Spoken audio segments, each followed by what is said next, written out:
कक्षा 10 गणित का अध्याय 4 द्विघात समीकरण पर आधारित है और आज हम लोग देखेंगे कि द्विघात समीकरण की जांच किस प्रकार से करते हैं। यदि कोई समीकरण दिया गया है तो हम कैसे जांच करेंगे कि वह द्विघात समीकरण है कि नहीं है। इसके लिए सबसे पहली प्रक्रिया करना है कि जो भी समीकरण दिया गया है उस समीकरण को हमको सरल करना है। सरल करने के पश्चात समस्त पदों को बाएं पक्ष में स्थानांतरित कर लेना है और दाहिने पक्ष में केवल शून्य होना चाहिए। इसके पश्चात द्विघात समीकरण का जो मानक समीकरण है ax square plus bx plus c, उससे इसकी तुलना करेंगे। यदि दोनों की तुलना करने पर एक समानता दिखाई देती है तब तो वह द्विघात समीकरण होगा, अन्यथा नहीं होगा। तो यहाँ पर प्रश्नावली 4.1 के क्वेश्चन नंबर 1 के यहाँ पर खंड 5 से लेकर के और खंड 8 के प्रश्नों पर चर्चा करेंगे। यहाँ पर पहले खंड 5 में कह रहा है कि 2x minus 1 into x minus 3 is equal to x plus 5 into x minus 1, यह द्विघात समीकरण है कि नहीं है। तो सबसे पहले इस समीकरण को हमको हल करना है। यहाँ पर देखिए, अब लेफ्ट हैंड साइड में यहाँ पर 2x है पहला पद और यहाँ पर x है, तो 2x और x का गुणा हुआ, ये हो गया 2x स्क्वायर। फिर देखिए बेटा, 2x का गुणा -3 के साथ हुआ, यहाँ पर 2 3 6, ये हो गया 6x। फिर देखिए, अब -1 जो दूसरा पद है, इस -1 से इस दूसरे व्यंजक के समस्त पदों में हम गुणा करेंगे, तो यहाँ पर ये हो गया -1 का x के साथ गुणा, यहाँ पर हो गया -x। फिर देखिए, -1 इंटू -3, तो ये हो गया +3 बराबर। अब फिर देखिए, यहाँ पर x प्लस 5 है इंटू x माइनस 1 है, तो x का x के साथ गुणा हुआ, ये हो गया x स्क्वायर। फिर x का -1 के साथ गुणा हुआ, ये हो गया -x। फिर देखिए, 5 का गुणा करेंगे, ये हो गया +5x। फिर +5 और -1, यहाँ पर हो गया -5। अब पक्षांतर कर लीजिए, यहाँ पर हो गया 2x स्क्वायर माइनस 6x, तो -6x यहाँ पर देखिए लिखा गया है, -6x और -x, तो ये हो गया -7x और ये हो गया +3। फिर देखिए, यह बराबर हो गया, यहाँ पर x स्क्वायर, फिर -x है और +5x है, तो यहाँ पर ये हो गया +4x, फिर हो गया -5। फिर देखिए बेटा, अब पक्षांतर करिए, 2x square minus 7x plus 3।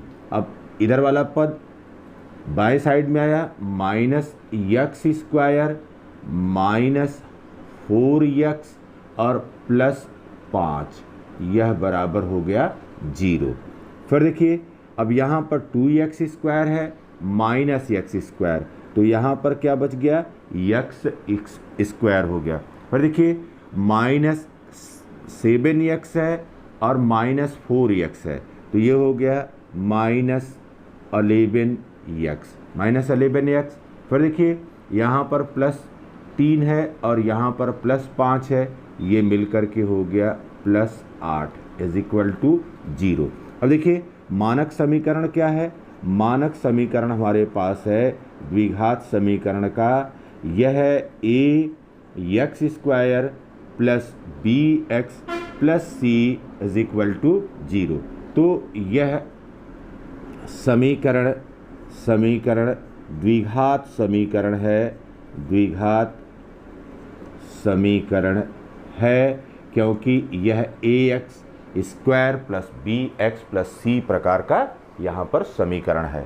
फिर इसके छठवें पार्ट में देखिए, यहाँ पर लिखा गया है x square plus 3x plus 1, x square plus 3x plus 1 बराबर, और फिर यहाँ पर लिख रहा है x माइनस 2 का होल स्क्वायर। तो यहाँ पर आप जानते हैं ए माइनस बी का होल स्क्वायर बराबर a square plus b square minus 2ab। तो इस सूत्र का यहाँ पर प्रयोग करेंगे और इसको लिखेंगे। ये हो गया एक्स स्क्वायर प्लस यहाँ पर 2 का स्क्वायर फिर माइनस 2 इंटू एक्स इंटू और फिर यहाँ पर हो गया 2। This implies that x square plus 3x plus 1 बराबर हो गया x square plus 4 minus 4x। अब देखिए बाएं पक्ष में भी एक्स स्क्वायर है और दाहिने पक्ष में भी एक्स स्क्वायर है, दोनों कैंसिल हो गए।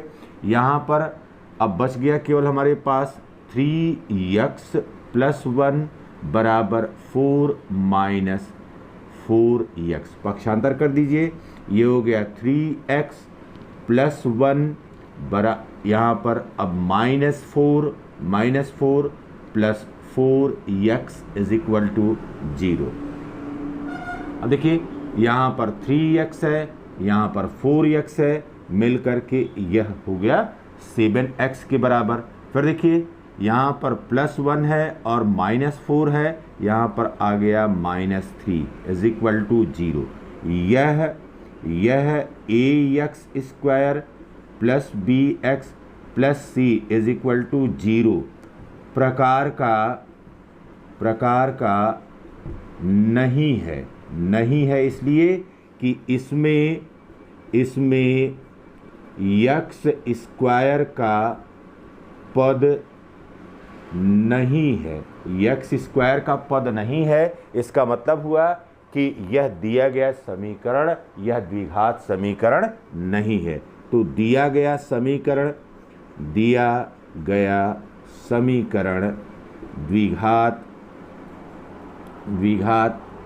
समीकरण नहीं है, यह समीकरण द्विघात समीकरण नहीं। क्वेश्चन नंबर 1 के 7वें खंड में कह रहा है कि x प्लस 2 का cube is equal to 2x into x square minus 1 यह द्विघात समीकरण है कि नहीं है। तो अब यहाँ पर देखिए x प्लस 2 का होल क्यूब, तो यहाँ पर आपको मालूम होना चाहिए कि a प्लस बी का होल क्यूब यह बराबर होता है a cube plus b cube plus 3ab and a plus b. इस एल्जेब्रिक आइडेंटिटी को आपको मालूम होना चाहिए, तब जाकर के इसका विस्तार कर पाएंगे।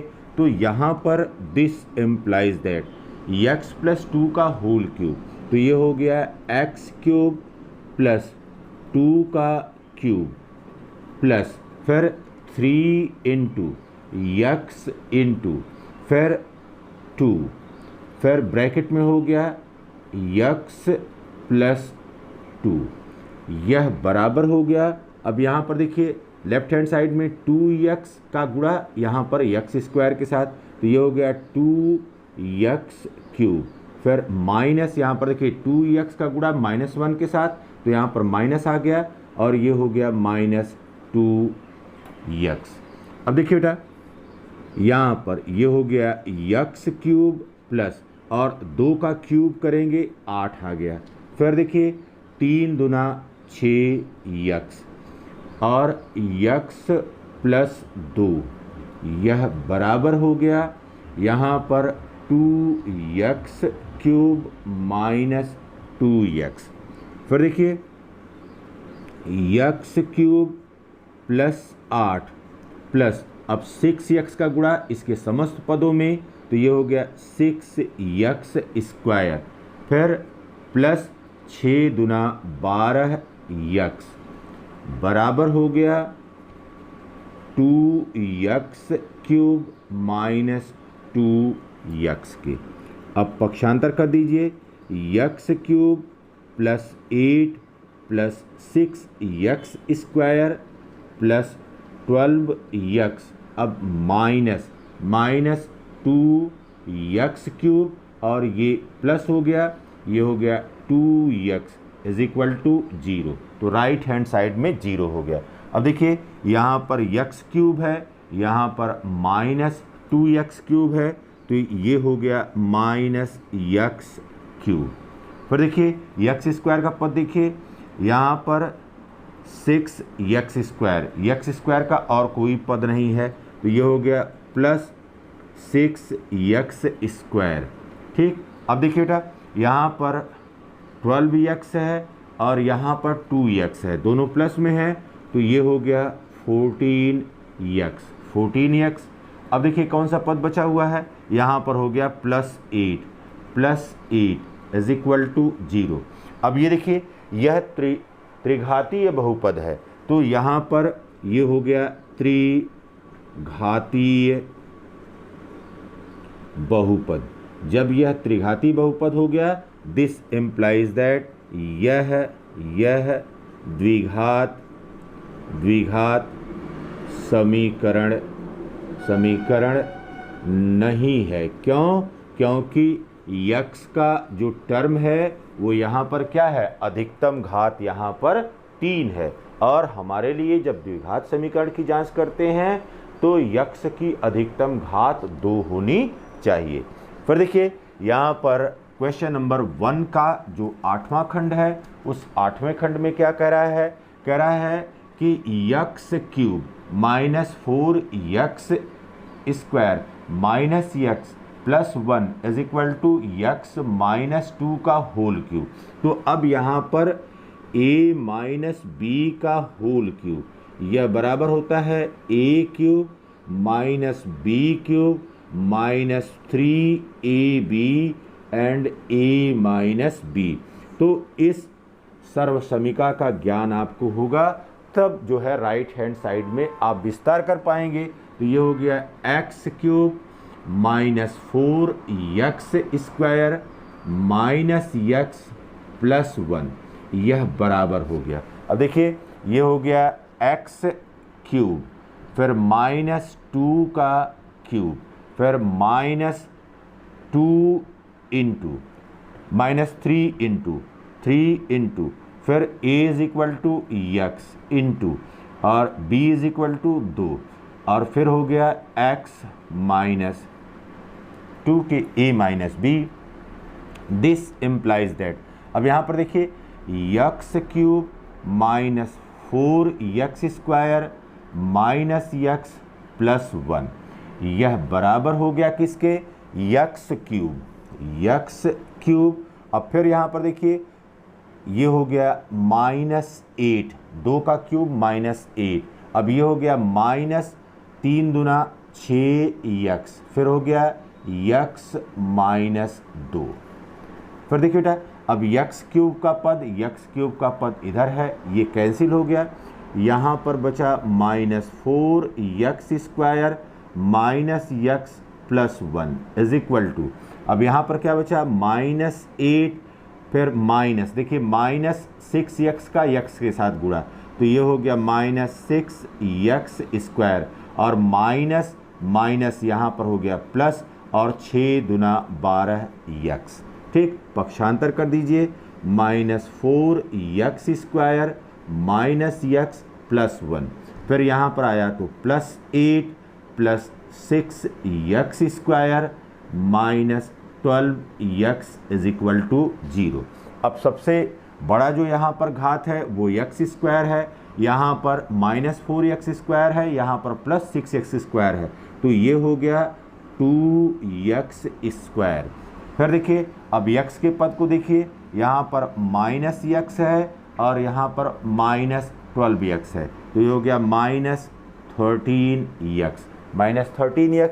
फिर देखिए यहाँ पर 1 है और यहाँ पर 8 है, तो 8 1 9 +9 = 0।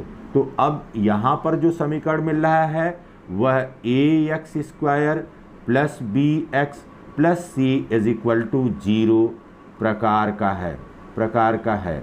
तो यह क्या है, यह द्विघात समीकरण है। यह समीकरण क्या है, द्विघात समीकरण है, या यहाँ पर जो समीकरण दिया गया है वह द्विघात समीकरण है। प्यारे बच्चों, वीडियो अगर आपको अच्छा लग रहा है तो आप लाइक करें, शेयर करें और कमेंट करें। अगर अभी आपने चैनल को सब्सक्राइब नहीं किया है तो चैनल को सब्सक्राइब कर लें, साथ ही बेल आइकन भी प्रेस कर लें। जो भी वीडियो अपलोड हो रहे हैं उनकी नोटिफिकेशन आपको मिलती रहे।